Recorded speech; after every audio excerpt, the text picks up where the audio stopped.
Hi everyone, welcome to my review of Francis Ford Coppola's The Conversation in 1974. So of course, another Coppola review. And yes, this is a film I have mentioned recently. I said I watched it for the first time. So it's almost 3 weeks ago now that I'd seen it, kind of thing. And here we are finally, I've got the exact rating, I'm pretty sure. And, I think the gut instinct said, yes, go with this rating. And then I thought, let's just hold back a little bit, kind of look at it objectively and think over the next few weeks if I still kind of think it's there, cause kind of thing, because sometimes I give films ratings and then I kind of change them, if it's like a week after or something I may move them up. I may even say okay, maybe not quite, I don't like it more than say this film that's on my list or something. And I am quite frustrated. Some of my early reviews I've kind of I've gonna have to now go back and change the rating. It's just a thing, it kind of annoys me, but because a lot of the Ozus I will actually be moving up and stuff. That's more about the adjusting the grade boundaries. But this one, I think I had many expectations going in. Of course, I really didn't know what to think. I didn't deliberately, like most films, I don't really look into it too much, the actual plot and stuff. But of course, it's about a surveillance expert who's hired. Very mysterious. I'm not going to give a spoiler review, but it's very, very mysterious, this film. I couldn't spoil this really anyway if I tried. But yes, basically he's hired by this mysterious figure within this organisation. And Harrison Ford is actually in this film. He's involved. Very, very shady stuff. Of course, it really is like one of the greatest kind of mysteries, thrillers in cinema. It's that good.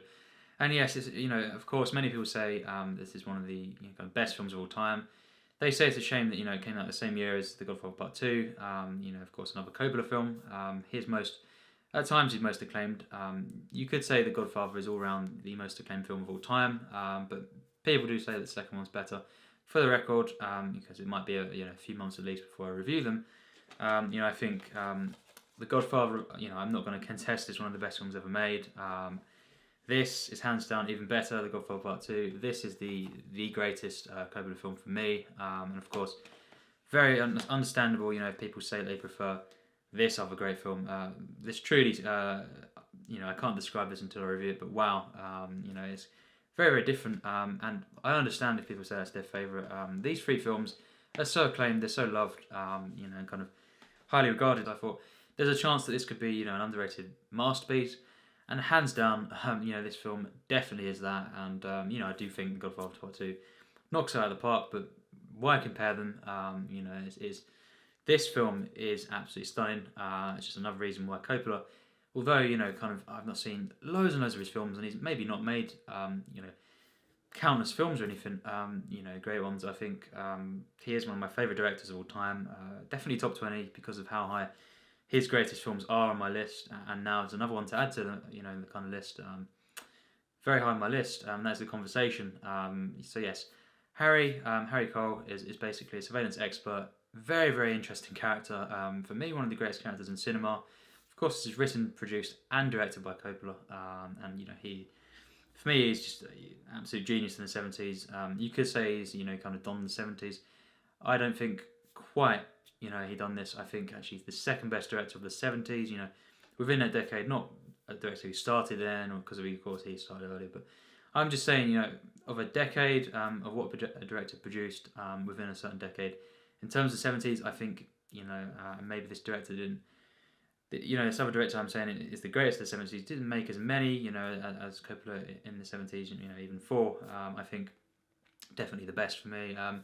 But a second best would probably be Coppola here. I think what an achievement, within this decade. He really, was a master. Of course, no need to kind of explain that. I think absolute genius. Of course, he's made some other great ones as well.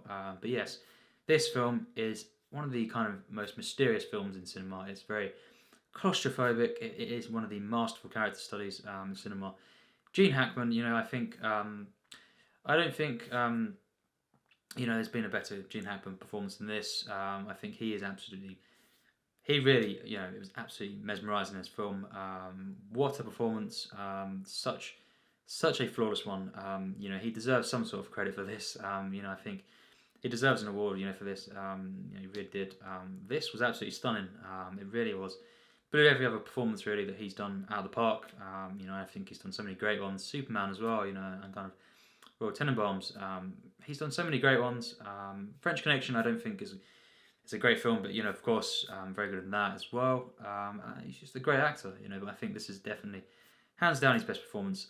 This character, you know, it's so many things. You know, you probably watch the film and you won't know exactly everything about the character, and that's not the point, really. But wow, I was moved to the core by this character alone. And of course, he investigates very early on. You know, you see, and I love the kind of opening and stuff, and the ending. Wow, what a disturbing ending! If that is what is, you know, implied, what is actually happening there. But yeah, I think it reels you in, and basically, he kind of he gets involved in what he's given so much that he really becomes obsessed. And of course, there could be a murder going on. He thinks, and of course, yes, more than meets the eye, kind of thing. Stan, another character who's kind of with him on his team, played by the great John Cazale. Every film he was in the '70s was a masterpiece. You know, them 5 films that he got, you know, kind of well known for, and then of course, really, really sad what happened there. But all of these films, Dog Day Afternoon, The Deer Hunter, The Two Godfathers, and this, they're all, of course, you know, Best Picture kind of nominations. And Say No More, he was so good in all these films. A bit more of a smaller role in this one, but he's basically one of the side characters of the film. He's amazing in the film. Of course, Robert Duvall makes a small appearance. You know, Harrison Ford as well. But really, Gene Hackman is hands down, you know, the best performance in this film. You know, and the character of Harry is so compelling. You know, of course, it's just it's a character that you know, it's not kind of overwritten at all. Many things are just implied and kind of built up. You learn, you know, all the, you know, the exposition, everything, and his character you learn so organically. And of course, he's so caught up in what's going on. This is, you know, it's kind of like a Hitchcock where you know, the kind of the plot appears to be the focus at first, and then, you know, it becomes clear this is character studies, this is romance, this is comedy, this is more than just a thriller kind of thing. Hitchcock, I don't think, you know, really there was ever really many films that he made where the plot kind of overshadowed characters for me. You know, I think with his greatest ones, it's always these defining moments in cinema, but you know, some of the greatest characters, not just plots. His plots aren't very complex, Hitchcock, usually. It's just how well, you know, visually it's executed, how iconic, and just, you know, how much of a master he was. The same applies here. I think, yes, you get caught up in the kind of the intricacies, the mystery, but really it uses this as a kind of device to bring out this really, really disturbing, disturbed and unhinged character. You know, but a very, very relatable one. It's about obsession. It's about, you know, paranoia. Wow, this really is, and it's just about so many things. Of course, it's such a human film. I was shocked at how, you know, Coppola and Hackman, everyone involved, brought out these emotions so purely. This really is a stunning film. I think if you like thrillers and you think, you know, you've not seen this film and you like Coppola, you know, and stuff, I think, yeah, you can't compare it to his other works, you know, Apocalypse Now and stuff, and The Godfather, very, very different. But really, if you like thrillers and you want to see what this is like, and you don't think, you know, you've never really seen too much about it, and you think, what is this going to be like? I really say just go into it and kind of just hopefully love the film, because this really is a surprising work. You know, I think, yes, it's very, very acclaimed, but this is better than I thought it would be. It really was. It blew me away. It really did. I think it's among the greatest films in cinema. The writing in this film is stunning. It's so well layered. You know, I think it's the perfect kind of you know, structure to a film. You know, and this really becomes out of control. You know, in terms of the emotions. What is going on in this film is so disturbing. Kind of the outbursts and everything, and it's just so on edge, this film. But it's so well controlled by Coppola. Hackman gives one of the greatest performances in cinema as Harry. I think I was in awe of this performance. Really, really wonderful work. I think the unique thing about this as well is the editing. It really is. It's kind of a point to the film. You know, it's kind of and it is. Wow, this film was dreamlike. I didn't think, you know, at first this would be, you know, kind of the usual Coppola. I thought it'd be very, very more bare bones kind of thing, and in many regards it is. But I think the editing once again achieves this dreamlike effect that the Godfather films have. Apocalypse Now has. You know, just kind of surreal, very surreal. Coppola really knew how to create this at his prime. he really, you know, you can't really describe it sometimes. Very, very atmospheric. Apocalypse Now, of course, that is, you know, a fantasy film in so many regards. This one, again, in that light, is very, very dreamlike. It's so kind of surreal. And actually, the dream sequence later on in the film, wow, that was amazing. It's just, in that sense, it uses all this to create such an atmosphere. You know, kind of transfixes me. It kind of reels you in at first with these kind of really wonderful dialogue. This wonderful dialogue. It's very, very you know, kind of offbeat things. Just glances, moments. You know, you think everything's kind of, there's something not right here, and that's what the best kind of mysteries do.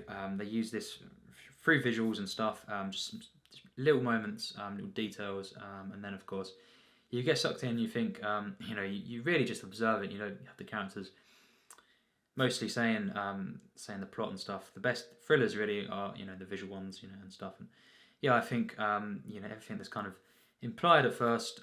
You know, this film goes many different ways, but you know, it just kind of, it's the perfect build up. You know, and of course, the second half of the film, the tension really mounts to a point where, you know, it's just overwhelming. Of course, just like, of course, for the character, you know, of Harry, it's too much for him. And of course, the character who really is so kind of unhinged and kind of becomes so more and more paranoid and kind of out of control as the rest of the film goes on. And yes, you know, wow, I felt so much emotions for this character. His arc is just wonderful. You know, of course, it's just really tragic at times, this film. And of course, there's moments where he's with his colleagues and stuff, and they're kind of trying to compete with him and stuff. And them scenes, you know, the kind of party in the centre of the film, just off the hour mark maybe. It's just probably the highlight of the film. It's so good. What it kind of does for the character development and just the kind of the clash of ideals, just the acting there, and the kind of the way I sympathise with this character of Harry. Wow, you know, and of course, I compare this to Eyes Wide Shut in the way that kind of consistently creates this mystery that's not Hitchcock kind of thing, because, you know, yeah, of course, Hitchcock was the greatest director overall with the mystery, the thrillers, I think, but, you know, Eyes Wide Shut is very comparable in what it does, and, you know, in a particular way.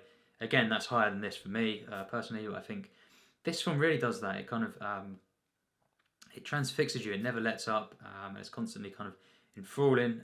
You know, it sucks you in and it never lets go. It really is a masterpiece. Such a masterpiece. And of course, just the way, of course, the things get replayed because, of course, you know, he's replaying the tapes. It is really genius filmmaking. I think the creative ideas here were just bursting, and of course, they're not out of control. Again, it is at times, you know, kind of an energetic kind of, maybe yes. I think it's hard to describe, but there's moments where, you know, it's kind of really bursting with energy at times, but in the best ways. But it's so controlled. You know, it's so hard to describe. It's a controlled, you know, kind of not mess. It's hard to say. It's very hard to say. Just watch the film, and of course, maybe you understand what I mean. But, you know, it's just internally, I think actually, yes, it is very out of control. But on the outside, you know, and the structure of the film and stuff, it's so kind of in tune. It's so kind of flowing that it really is just perfect for me. This is a perfect film. The performances, the script, of course, just how relatable this is. You know, you just see Harry going about, even just the scenes where he's in his apartment and meeting all these different people, and just the way he kind of interacts with people in society. You know, he's someone that doesn't really act out. You know, he's very personal and stuff, and keeps himself to himself. And he's a character that, you know, doesn't really connect with a lot of people, and it's so compelling, and it's such a sincere film. Coppola really was going for something very nice. I think really just wonderful film, lovely film. What it says about humanity and stuff, and it's just a film that really moved me. It was such an emotional one. Although of course, you know, things get very dark. You know, and especially the ending. You know, now I'm not going to ruin it, but, you know, taking into account the camera movements, and, you know, I didn't look online. Afterwards, I'll look online, you know, at some point. I don't like to do that sometimes. You know, kind of shortly after the film, you know, kind of is the one that I love so much. I don't like to know everything, what was actually implied, but I'm guessing, you know, it's very dark, and yes, the film in many regards just keeps going. It never ends, but again, it's kind of very you know, an ending an engine act that kind of really just comes together wonderfully. But in that sense, it does keep going, for bad or worse for the characters and stuff involved. But yeah, for good or bad, of the characters. But yeah, I think what is implied there could be very, very dark, and it's very, very disturbing ending. But yes, I think this film is just consistently absolutely masterful. It just really, I was invested in every second of this film. It's a film that really, it's got such an atmosphere. As I say, the cinematography is perfect. Of course, it's very, very gritty and kind of taking some sort of documentary aspects, but making it cinema. This is cinema. This really is. And yes, I just think all the techniques, the lens choices, just everything about the film visually is wonderful. And of course, these dream sequences and stuff, and it just puts you in a trance. Never lets up. The plot, the characters, the narrative of this main character of Harry is just perfect. Everything about the film, and it's just so many moments of tension that are kind of so sustained. Kind of so perfectly realised, that this just makes for one of the best films ever made. Among them, yes, it's not as good as for me as The Godfather 1 and 2 or Apocalypse Now, but I think it's another masterpiece from Coppola. I think he was a genius here. He really was one of the best filmmakers of all time. And this is another film that is on my favourite films list. This is in my top 200, and yes, for me it gets 100% plus, tier 3. I think this is a masterpiece. It really is, and it's not the heights of as I say, the top 3, but it really shouldn't be compared with The Godfather, Part 2 anyway, kind of thing. But actually, the same year, it was released. It's just what an achievement that is. I think completely different films, and two films that are definitely some of the best, of course, especially The Godfather Part 2. But yes, this film, this is a focused film, but again, it's kind of very loose at times. But again, it's never a film where it loses, the kind of I lost the connection, but it allows it to kind of be free flowing at times, in the emotions as well. It's very hard to describe this film. Maybe this isn't the best description of how I felt, but that's subjective anyway. This film made me feel a lot. Very, very emotional film. A character who, for me, is one of the most sympathetic in cinema. He is just a brilliant character. Such a good one. Coppola, of course, the way he wrote this character, the way he's portrayed, and of course, Gene Hackman is absolutely mesmerising in this film. The side performances, of course, as well. Wonderful supporting cast: John Cazale, Harrison Ford, Robert Duvall when he's there, and just the way that this plot escalates, and it really does come together. It's not a disappointing thriller where it's kind of built up and then it's revealed and then it's kind of that's a bit disappointing. This one really is. It gets you. It kind of leaves a disturbing kind of thought in the head, and then again the ending. Hard to kind of. I'm not going to talk about it because it might ruin it, but it really is disturbing from what I took from the film. Just look at the way it's visually at the ending. That's all I'll say. And stuff, and then it could imply many different things there. But it's kind of, this film at times is a tragedy. But it's very very pure and true to life. It's such a human one, and for me, it's a perfect film. Of course, yes, of course. It's not in his top 3. It's not as good as his very best works, but they're kind of almost untoppable. Especially the best 2 Coppola films. Of course, cannot wait to review them. That'll probably be, I'm guessing, at least March, before I get to the Godfather films to review them. And Apocalypse Now, I watched them. That was when I watched them last year, so probably be my annual kind of month this year. The annual kind of watch that I have, and it'll be March, probably, maybe April, that I do that. And yes, of course, this film is a masterpiece. Would I recommend it? I would recommend it to anyone who likes films, because this could be a film, like it was for me. I didn't think, it would be as good as it was. I think it is underrated, definitely. Of course, it did get some awards at the kind of the Cannes, festival and stuff, but didn't get any Oscars, which is understandable, considering it's a competition. But I think definitely an underlooked film. It is getting more attention kind of now, luckily, and I think it's really it really is a masterpiece. It's a shame, it kind of isn't at times that scene, for many, but I think definitely check it out. I think I would highly recommend it to anyone. If you don't like it, that's fine, but at least you tried it. But there's a very good chance that you will like the film. I certainly loved it. And yes, it is a wonderful, wonderful film, and it's just really, really genius stuff. Very inspirational in filmmaking as well for me, and just such an emotional film, a human one, and perfect for me. So yes, thanks for watching my review.